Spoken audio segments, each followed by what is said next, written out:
সেই আইনের মধ্যে একটা আইন হলো কৃষক বন্ধুদের বিরুদ্ধে কালা কানুন তৈরি করেছিল।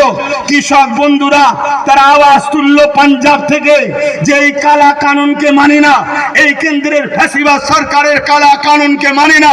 তারা কালা কানুনের বিরুদ্ধে আন্দোলন শুরু করেছে।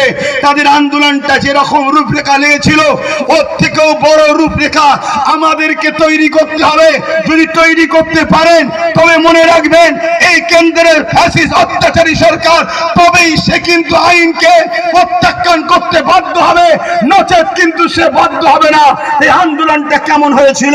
তাদের আন্দোলন ছিল শীতে, তাদের আন্দোলন ছিল গরমে, তাদের আন্দোলন ছিল বর্ষাতে, তাদের আন্দোলন ছিল রাস্তাতে। তারা ঘর ছেড়ে দিয়ে, পরিবার ছেড়ে দিয়ে, বাচ্চা ছেড়ে দিয়ে তারা রাস্তায় বেরিয়ে পড়েছিল। তারা রাস্তা দিয়ে রান্না করছিল, রাস্তা দিয়ে খাচ্ছিল, রাস্তায় পাহারা দিচ্ছিল, রাস্তায় ঘুমাচ্ছিল, রাস্তায় আন্দোলন করছিল। তাদের অঙ্গীকার একটাই ছিল, তাদের 5 মাস যাক, 6 মাস যাক, বছর যাক, এই আইন বাতিল করেই আমরা ঘরে ফিরবো। তাই তারাই আন্দোলন করে আইনকে বাতিল করতে সাকসেসফুল হয়েছে। ওই আন্দোলন আমাদেরকেও করতে হবে। আপনারা কি আমার সাথ দিতে রাজি আছেন? রাজি আছেন? যদি রাজি থাকে